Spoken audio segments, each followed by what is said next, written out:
Toute la journée, le gérant de cette supérette et ses clients se sont repassés la vidéo en boucle. C'est dans 2 secondes. La secousse a été filmée par les caméras de vidéosurveillance. Une secousse furtive, mais pour eux, une belle frayeur. J'étais dans la réserve. Et j'avais un collègue qui était de l'autre côté. Et sur le coup, je me dis, mais qu'est-ce que tu fais? Je pensais qu'il avait fait tomber une étagère. Mais en fait, je me suis aperçu que c'était beaucoup plus important que ça. Vous l'avez senti, vous, madame? Ah oui, ça m'a sorti de mon lit. L'épicentre du séisme se situe au sud de La Rochelle. La secousse d'une magnitude de 5,2 sur l'échelle de Richter a été ressentie dans toute la région. Dans la maison de cette retraitée, elle a laissé quelques traces. Au moment du séisme, le plafond s'est fêlé. Il y a une importante fissure qui s'est produite. Quelques kilomètres plus loin, chez cette habitante aussi, quelques dégâts. C'était comme ceci. J'ai vu donc le cadre par terre, cassé obligatoirement. Les bibelots qui se trouvaient donc sur le piano, cassés aussi. Et donc, voilà la seule chose que j'ai pu récupérer. Pas de blessés ni de dégâts importants, juste de quoi alimenter les conversations entre voisins. La dernière secousse comparable dans la région remontait à 1973.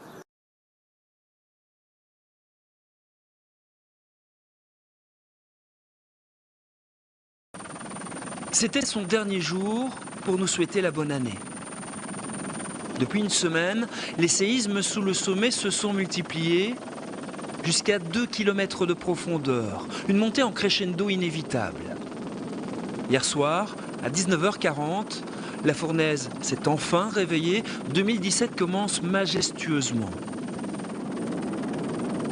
La première éruption de l'année se situe sur le flanc sud-sud-est du côte terminal, dans le secteur du Château Fort, et visible depuis le piton de Berre. 2 cônes éruptifs et toujours ce même spectacle dont on ne se lasse pas.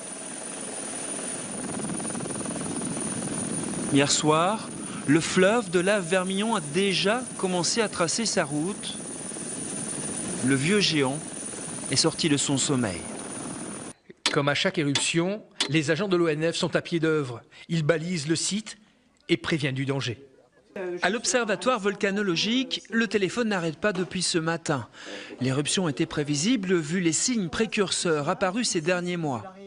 Des gonflements, de la sismicité, du dégazage qui montrent qu'on a quand même une certaine quantité de magma qui est venue se stocker dans le réservoir superficiel et que ce magma va devoir sortir un jour et que si cette éruption est amenée à se stopper très rapidement, on pourra s'attendre à avoir une activité 2007 assez importante. Les scientifiques sont rentrés du terrain. L'heure est aux premières constatations, aux premières mesures. On a une activité relativement faible, un débit de lave pas très important, mais qui a quand même produit une coulée qui, au cours de la nuit, s'est séparée en 2 bras, un bras de 600 mètres et 700 mètres, c'est pas énorme. Et puis, on a commencé de former un cône volcanique qui fait une dizaine de mètres de haut. Et puis, on pouvait observer ce matin, lors du survol qu'on a effectué avec la section aérienne de la gendarmerie, des fontaines de lave d'une 15-20 mètres de haut au-dessus du cône.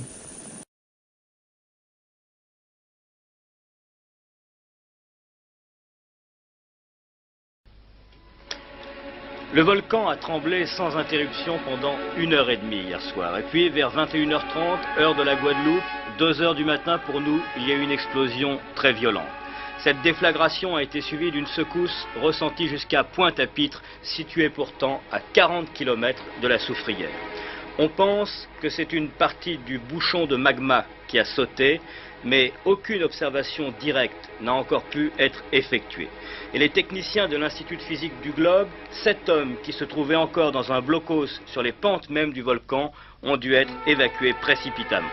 On ne sait donc pas encore si le pire est passé ou si au contraire l'explosion d'hier soir n'était que le signe avant-coureur de l'éruption finale. Une éruption qui pourrait alors être accompagnée de ce que l'on appelle la nuée ardente, un nuage de cendres et de poussière brûlante qui consommerait tout sur son passage.